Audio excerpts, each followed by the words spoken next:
پڑھنے کا جتنا ہو انسان قرآن پڑھے، اپنے انسیت پیدا کرے قرآن سے۔ امام زین العابدین علیہ السلام آپ فرماتے ہیں کہ اگر دنیا میں کوئی بھی نہ ہو، میں ہوں اور قرآن ہوں، میں ہوں اور قرآن ہوگا تنہا، تو نہیں ہوئی کوئی پریشانی، میں قرآن کے ساتھ رہ سکتا ہوں اکیلے۔ تو قرآن سے انسیت پیدا کرے۔ قرآن تدبر کی طرف دعوت دیتا ہے، غور و فکر کی طرف دعوت دیتا ہے۔ قرآن پڑھنے کے لیے بھی ہے، لیکن پڑھنے سے زیادہ سمجھنے کے لیے۔ تو سمجھ میں تب آئے گا کہ جب ہم اس پہ غور و فکر کریں گے۔ افلا یتدبرون القرآن ام علی قلوب اقفالها۔ دیکھیے کل میں نے آپ کو بتایا تھا کہ قرآن میں ایک ایک حرف سے بہت سے علوم ملتے ہیں۔ ایک آیت آپ کے سامنے میں پیش کرتا ہوں جس میں پروردگار عالم فرماتا ہے کہ وَمَن يُرِدْ أَن يُضِلَّهُ يَجْعَلْ صَدْرَهُ ضَيِّقًا حَرَجًا كَأَنَّمَا يَصَّعَّدُ فِي السَّمَاءِ۔ جس کو خدا اس کی گمراہی پر چھوڑ دینا چاہتا ہے، جو انسان ہٹ درمی پہ اڑا ہوا ہے اور نہیں ہدایت پانا چاہتا، تو خدا اس کو اس کے حال پر چھوڑ دیتا ہے۔ اسی لیے دعائیں کرنا چاہیے پروردگار ہم کو ہمارے حال پر نہ چھوڑنا۔ ربی لا تکلنی الی نفسی طرفۃ عین ابدا، یہ دعا کرنا چاہیے ہمیشہ کہ پروردگار ہمیں اپنے حال پر نہ چھوڑنا، تو میرا سہارا ہے، ہم کو میرے حال پر نہ چھوڑنا۔ تو اللہ جب دیکھتا ہے کہ بندہ نہیں مان رہا ہے ہدایت کے، ہم نے سارے راستے فراہم کر دیے، سارے راستے ہدایت کے کھول دیے، اس کے لیے سب کچھ فراہم کر دیا ہے، پھر بھی یہ ہدایت نہیں پانا چاہتا، تو کیا ہے؟ وَمَن يُرِدْ أَن يُضِلَّهُ يَجْعَلْ صَدْرَهُ ضَيِّقًا حَرَجًا كَأَنَّمَا يَصَّعَّدُ فِي السَّمَاءِ۔ اب دیکھیے گا، غور کریے گا اس حرف فی پہ۔ حرف فی جو ہے یہ حرف جار میں سے کہلاتا ہے، اور یہ حرف ہے فی یعنی میں، اور الا معنی ہوتا ہے تک۔ میں یہاں سے وہاں تک گیا تو الا کا حرف استعمال ہوگا، لیکن اگر کسی ظرفیت کو بیان کرنا ہے تو اس میں فی کا حرف استعمال ہوتا ہے۔ جس کو اللہ اس کی گمراہی پر چھوڑ دینا چاہتا ہے، اس کے حال پر چھوڑ دینا چاہتا ہے، تو اس کے سینے کو تنگ کر دیتا ہے، نفس تنگ ہو جاتی ہے۔ یہ چیز ہم لوگ اس زمانے میں ضرور محسوس کر سکتے ہیں، کیونکہ کورونا کے زمانے سے گزر رہے ہیں۔ اس میں بھی سب سے بڑی جو مصیبت ہوتی ہے اور جو اٹیک ہوتا ہے وہ انسان کی نفس یعنی سانس لینے میں تکلیف ہوتی ہے اور سانس رکنے لگتی ہے، تو اس کو کہتے ہیں نفس تنگ ہو جانا، سانس لینا مشکل ہو جانا، سانس رکنے لگنا، یہ سینہ تنگ ہو جانا۔ تو اللہ فرماتا ہے کہ جس کو میں اس کے حال پر چھوڑ دینا چاہتا ہوں تو اس کے سینے کو تنگ کر دیتا ہوں۔ یجعل صدرہ ضیقا حرجا کأنما یصعد فی السماء، گویا کہ وہ آسمان میں جا رہا ہے۔ اب دیکھیں یہاں پر میں جا رہا ہے، آسمان میں کے مطلب ہوتا ہے ظرفیت، یعنی اگر آپ کوئی ایسی چیز لیجئے کہ جس کے اندر گول چیز لیے اور اس کے اندر کوئی چیز آپ داخل کریے کہ جیسے مثلا تو اس کے اندر جو اس ظرف کے اندر جو چیز جائے گی تو اس کو کہا جاتا ہے اس کے اندر جا رہی ہے، وہ اس کی حدوں کو معین نہیں کر رہی ہے۔ یا صعد فی السماء، آسمان میں جا رہا ہے۔ اب اگر یہاں پر میں کی جگہ الہ ہوتا، یہاں پر قابل غور بات ہے، یصعد الی السماء، کہ میں اس کے سینے کو تنگ کر دیتا ہوں، اس کی نفس کو تنگ کر دیتا ہوں، گویا کہ وہ آسمان کی طرف جا رہا ہے، الہ آسمان کی طرف جا رہا ہے۔ تو طرف جانے میں اور میں جانے میں بہت فرق ہے۔ طرف جانے میں آسمان کی طرف جا رہا ہے، جس کا مطلب آسمان کی حد معین ہے کہ یہاں تک آسمان ہے، آسمان کی حد معین ہے، یہاں تک آسمان ہے۔ لیکن آسمان میں جا رہا ہے، اس کا مطلب حد معین نہیں ہے کہ آسمان کہاں تک ہے۔ غور کریے گا، آسمان کہاں تک ہے؟ آسمان میں جا رہا ہے، کہاں تک جائے گا کسی کو خبر نہیں، کیونکہ آسمان کی حدیں ہی نہیں ہیں۔ آسمان کو اللہ جیسے قرآن میں فرما رہا ہے، ہم نے اس آسمان کو خلق کیا ہے، وَإِنَّا لَمُوسِعُونَ، ہم اس کو بڑھاتے جا رہے ہیں، بڑھاتے جا رہے ہیں، یعنی کہ آسمان ایک حد معین نہیں ہے۔ آسمان کوئی ایک پلیٹ کے مانند نہیں ہے کہ ایک سطح ہو، یہاں تک آسمان کی حد ختم ہو جاتی ہے، اس کے بعد دوسرے آسمان کی شروع ہوتی ہے۔ یہ کوئی فضا ایسی ہے کہ جس میں کوئی حد معین نہیں ہے۔ تو اگر الہ کا حرف استعمال ہوتا تو حد معین ہوتی کہ آسمان کی طرف جا رہا ہے۔ فی کا حرف استعمال کر کے بتایا کہ آسمان میں جا رہا ہے، یعنی کہ اس کی کوئی حد نہیں ہے۔ تو اس کہ فی اور الہ میں اتنا فرق ہے، اور اس فی اور الہ سے ہم کو یہ معلوم ہوا کہ آسمان کی کوئی حدیں نہیں ہیں، بلکہ اس کے اندر ظرفیت ہے، آسمان کے اندر جا رہا ہے۔ ایک درود بھیج دیں محمد والے۔ تو قرآن میں غور و فکر کے لیے اس لیے کہا گیا ہے کہ قرآن اگر غور و فکر کر کے پڑھا جائے تو سمجھ میں آئے گا کہ قرآن کیا کہنا چاہ رہا ہے۔ اس کے لیے روایت ہے کہ قرآن ظاہر ہو انیف و باطن ہو امیر، قرآن کا ظاہر جو ہے وہ خوبصورت ہے اور اس کا باطن جو ڈیپ جو ہے، اگر ڈیپتھ میں جائیں آپ تو بہت امیر ہے۔ یہ عام انسان کو سمجھ میں آنے والی بات نہیں ہے۔ قرآن کے کئی ایک اسٹیج ہیں۔ قرآن ایک تو اگر آپ پڑھیں یا کسی کے سامنے پڑھیں تو اگر غیر مسلم ہے تو وہ بھی سمجھ لے گا۔ ایک یہ سطح ہے قرآن کی کہ ہر انسان سمجھ لے، چاہے وہ مسلمان ہو چاہے غیر مسلم ہو۔ ایک سطح قرآن کی یہ ہے، ایک لیول قرآن کا یہ ہے کہ اس کو جب مومن کوئی پڑھتا ہے جو قرآن سے آشنا ہے تو اس کی سمجھ اور ہوتی ہے، قرآن کو اپنے انداز سے سمجھتا ہے، ایمان لانے کے بعد ایمان کے تقاضوں کے تحت دوسری طرح سے سمجھتا ہے۔ اگر کوئی عالم ہو گیا تو پھر وہ قرآن کو دوسرے انداز سے سمجھے گا۔ قرآن ایک ہے لیکن سمجھنے کے انداز الگ الگ ہے، اور یہی قرآن اگر کوئی مجتہد پڑھے تو اس کا سمجھنے کا انداز اور ہے، کیونکہ قرآن کی سطح جو ہیں، لیول جو ہیں وہ الگ الگ ہیں۔ ہر انسان اپنے اعتبار سے سمجھتا ہے، عالم اپنے اعتبار سے سمجھتا ہے، عوام اپنے اعتبار سے سمجھتی ہے، مومن اپنے اعتبار سے سمجھتا ہے، مجتہد اپنے اعتبار سے سمجھتا ہے، اور جن کے پاس سے قرآن نازل ہوا ہے وہ اپنے اعتبار سے سمجھتے ہیں۔ ایک سلوات بھیج دے محمد۔ اسی لیے قرآن میں کچھ ایسی چیزیں ہیں کہ جو ہم ابھی تک سمجھ ہی نہیں سکے ہیں، نہ کوئی سمجھا سکتا ہے۔ اس کا علم صرف معصومین کے پاس ہے، صرف معصومین کے پاس ہے۔ وہ کیا ہے؟ حروف مقطعات۔ یہ حروف مقطعات جو ہے کاف، ہا، یا، عین، صاد، الف، لام، میم، یا، سین، ہا، میم، عین، سین، قاف، یہ تمام حروف جو ہیں حروف مقطعات کہلاتے ہیں۔ اب قرآن جو ہے وہ نازل ہوا ہے ہدایت کے لیے، قرآن کی آیتیں نازل ہوئی ہیں ہدایت کے لیے۔ بھئی آیتوں کو تو مطلب ہم سمجھ لیتے ہیں، لیکن یہ حروف جو حروف مقطعات ہیں ان کا مطلب کون سمجھائے گا؟ اور ان کو نازل کرنے کی ضرورت کیا تھی جب سمجھ ہی میں نہیں آئے؟ کہ کاف، ہا، یا، عین، صاد سے ہم کیا سمجھے؟ کیا مطلب ہے اس کا؟ جب سمجھ ہی میں نہیں آ رہا تو عبث ہے اتارنا اس کا بھیجنا بیکار ہے؟ نہیں، حکیم کی طرف سے نازل ہوا ہے، حکیم ہے نازل کرنے والا، تو جب حکیم ہے تو حکیم سے خلاف حکمت کوئی بات سرزد نہیں ہوتی۔ اس نے نازل کیا ہے تو اس کے معنی و مفہوم بھی ہیں، اور ہمارا نہ سمجھ پانا، اس کے معنی و مفہوم کو نہ سمجھ پانا اس بات کی دلیل ہے کہ جس نے نازل کیا ہے اس نے سمجھایا بھی ہے۔ اب سمجھایا کس کو ہے؟ ہم آپ کو نہیں سمجھایا ہے، بلکہ ان ہستیوں کو سمجھایا جن کے لیے قرآن نازل ہوا ہے، جو معلم قرآن بنا کر بھیجے گئے ہیں، لہٰذا وہ جانتے ہیں اس کے رموز کیا ہیں، کاف کا مطلب کیا ہے، ہا کا مطلب کیا ہے، صاد کا مطلب کیا ہے۔ اب یہاں پہ ایک لطیف بات آپ کے لیے میں پیش کر دوں کہ یہ تمام حروف جو ہیں، ان حروف کو اگر ملا دیں تو ایک بہت خوبصورت سینٹنس بنتا ہے۔ تمام حروف مقطعات جو قرآن کے ان کو ملا دیجئے تو ایک جملہ بنتا ہے، اور وہ جملہ ہے صراط علی حق نمسکہ، علی کا راستہ ہی حق ہے، ہم اسی سے متمسک ہیں۔ ایک سلوات بھیج دیں۔ صراط علی حق نمسکہ، علی کا راستہ ہی حق ہے، ہم اس سے متمسک ہیں۔ اور حقیقت یہ ہے کہ قرآن کو اہل بیت نے ہی سمجھایا ہے کہ قرآن کیا ہے، قرآن کے بارے میں جو بتایا ہے۔ جہاں پر بھی ہم کو نہ سمجھ میں آئے تو ہم اسی لیے در اہل بیت پر جاتے ہیں۔ ہم کیا، ہر مسلمان قرآن کو سمجھنے کے لیے در اہل بیت پر جاتا ہے۔ اگر نہ ہو اہل بیت تو قرآن کے دوسرے معنی نکلے۔ تو قرآن اور اہل بیت دونوں ہی ہمیں تعقل کی طرف، تفکر کی طرف، تدبر کی طرف، غور و فکر کی طرف دعوت دیتے ہیں۔ ہم اپنی عقل کو بڑھائیں، عقل و شعور کو بیدار کریں، بیدار ہو، غفلت کی زندگی نہ گزاریں، بے راہ روی میں زندگی نہ بسر کریں۔ اللہ کہہ رہا ہے کہ ہم نے تم کو عبث نہیں پیدا کیا ہے، انما خلقناکم حسبتم انما خلقناکم عبثا وانکم الینا لا ترجعون، کیا تم یہ گمان کرتے ہو کہ ہم نے تم کو عبث و بیکار پیدا کیا ہے اور تم ہماری طرف پلٹ کر نہیں آنے والے ہو؟ تو حکیم خدا ہے، اس نے ہم کو جب پیدا کیا تو عبث و بیکار نہیں خلق کیا، کسی مقصد کے تحت کا خلق کیا، اور وہ مقصد جو ہے وہ عبادت ہے۔ وہ مقصد جو ہے اللہ نے جو ہمیں جس کے لیے خلق کیا اس کو عبادت عنوان دیا ہے کہ عبادت کے لیے خلق کیا ہے۔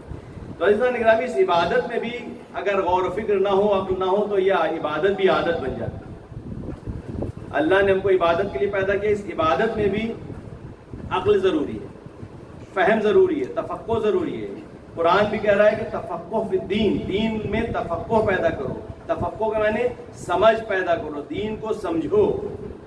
دین سمجھنے کی چیز ہے، عبادت سمجھ کر انجام دے. اہل بیت سے محبت سمجھداری، اہل بیت سے محبت بھی ہم سے طلب کرتی ہے کہ ہم سمجھدار بنیں. اہل بیت کے جو چاہنے والے مومن ہیں ان کی جو شناخت بتائی گئی ہے کہ ہمارا چاہنے والا فطن ہوتا ہے. المؤمن فطن، مومن جو ہے ہوشیار ہوتا ہے. امام جعفر صادق علیہ السلام کے وہ دور جو کوئی عاشق دور تھا اور اماموں کے چاہنے والوں کو الگ الگ طرح سے اذیتیں دی جاتی تھیں، تو امام نے صرف حرف جیم لکھ کے بھیج دیا 3 اصحاب کے پاس. 3 اصحاب کے پاس حرف جیم لکھ کے بھیجا. اب وہ حرف جیم سے کیا سمجھیں گے، ہم کیا سمجھیں گے؟ لیکن وہ جانتے تھے کہ ہمارا چاہنے والا سمجھ رہا ہے کہ اس کا مطلب کیا ہے. حرف جیم لکھ کے بھیجا. ایک نے اس سے جیم سے جہاد مراد لیا، سمجھ گیا کہ مولا مجھ سے کیا جا رہا ہے، اشارہ جیم سے سمجھ گئے. دوسرے نے حرف جیم سے جلا وطنی مراد لیا کہ مولا چاہتے کہ میں جلا وطن ہو جاؤں. اور تیسرے نے اس سے مراد لیا کہ جنون، کہ میں جنون طاری کر لوں اپنا. ایک حرف ہے لیکن سمجھدار سمجھ گئے کہ ہم سے کیا چاہتے ہیں مولا. تو ہم کو اصل میں اس عادت سے نکالنا چاہ رہے ہیں کہ ہم سمجھدار بنیں اور سمجھدار بن کر عبادت کریں. دیکھیے سمجھدار عبادت اور ہوتی ہے، سمجھدار کی عبادت اور ہوتی ہے، اور ایک ناسمجھ کی عبادت اور ہوتی ہے. شب ہجرت جب مولا سے رسول خدا نے فرمایا کہ علی تو میرے بستر پر سو جاؤ، تو وہاں پر بہت اچھا ایکسکیوز تھا. مولا کے پاس کہہ سکتے تھے کہ یا رسول اللہ آپ تو جانتے ہیں کہ میں راتوں کو عبادت کرنے کا عادی ہوں. کہہ سکتے تھے کہ ظاہر سی بات ہے کہ کوئی بھی دیکھتا تھا تو مولا عبادت کرتے تھے، راتوں کو عبادت کرتے تھے. اچھا رسول بھی جانتے تھے کہ میرا یہ چاہنے والا میرا علی راتوں کو عبادت کرتا ہے، تو مولا کہہ سکتے تھے یا رسول اللہ میں راتوں کو عبادت کرتا ہوں، مجھے عادت ہے عبادت کرنے کی، لہٰذا ان کو آپ یہ سپرد کر دیے. یہ جو سوتے رہتے ہیں، جن کو سونے کی زیادہ عادت ہے، ان کو آپ یہ کام سپرد کر دیے. لیکن مولا نے جو سوال کیا، ایک عارفانہ سوال، اور جواب جو رسول نے دیا کہ کیا میرے سونے سے آپ کی جان بچ جائے گی؟ تو رسول نے فرمایا کہ ہاں تمہارے سونے سے میری جان بچ جائے گی. تو عزیزان گرامی، مولا نے کوئی سوال نہیں کیا، بستر پر سو گئے. اور خود مولا کا اسٹیٹمنٹ کیا تھا کہ میں شب ہجرت ایسے سویا کہ کبھی ایسی نیند نہ آئی. جبکہ انسان کو اگر جب جان کا خطرہ ہوتا ہے تو نیند اڑ جایا کرتی ہے. یہاں جان کا خطرہ ہے تو نیند ایسی آئی کہ فرما رہے ہیں کہ ایسا سویا کہ ایسی کبھی نیند نہیں آئی. عزیزان اکرامی، یہاں پر مولا بتانا چاہتے ہیں دیکھو عبادت کو عادت اور معرفت سے سمجھنے کی کوشش کرو. عبادت عادت کا نام نہیں ہے، عبادت معرفت کے ساتھ انجام دو. سمجھو کہ عبادت کب کیسے قبول کرتا ہے خدا کیسی عبادت پسند کرتا ہے، خدا ہم سے کس طرح سے عبادت چاہتا ہے. یہ ہماری ارادت کے اوپر ہو تو اس کا طریقہ اور ہوگا. اگر معرفت کے ساتھ عبادت ہو تو طریقہ اور ہوگا. اگر مولا متقیان عبادت کرنے کے عادی ہوتے تو کبھی نہ سوتے. لیکن مولا بتا رہے ہیں کہ ہم مرضی الہی کے لیے سوتے ہیں، مرضی الہی کے لیے نماز پڑھتے ہیں. جب تک خدا کو میرا مصلی پہ کھڑا رہ کر عبادت کرنا پسند تھا میں نماز پڑھتا رہا. جب میں نے دیکھا کہ میرے خدا کو، میرے رسول کو میرا سو جانا پسند ہے تو میں سو کے بتا رہا ہوں کہ کل میں کھڑے ہو کے مصلی پر عبادت کر کے عبادت کر رہا تھا، آج سو کر عبادت کر رہا ہوں. ایک درود بھیج دو. لہذا تفقہ فی الدین، غور و فکر کرنا، دین کو بھی سمجھنا، قرآن کو بھی سمجھ کر پڑھنا، قرآن میں غور و فکر کرنا. افلا تعقلون افلا تتفکرون، یہ حروف جو ہیں، یہ الفاظ جو آئے ہیں قرآن میں جگہ جگہ پر، اسی لیے ہمارے ذہنوں کو جھنجھوڑنے کے لیے. ایک یہاں پر حدیث آپ کے سامنے پیش کرنا چاہتا ہوں، امام علی رضا علیہ السلام کی. امام فرماتے ہیں کہ صدیق کل امرئ عقلہ وعدوہ جہلہ. ہر انسان کا دوست اس کی عقل ہوتی ہے اور جہالت اس کی دشمن ہوتی ہے. اب دیکھیں ہم لوگ جب تقابل کرتے ہیں تو جہالت کا علم سے کرتے ہیں. علم اور جہل جیسے اندھیرا اور روشنی،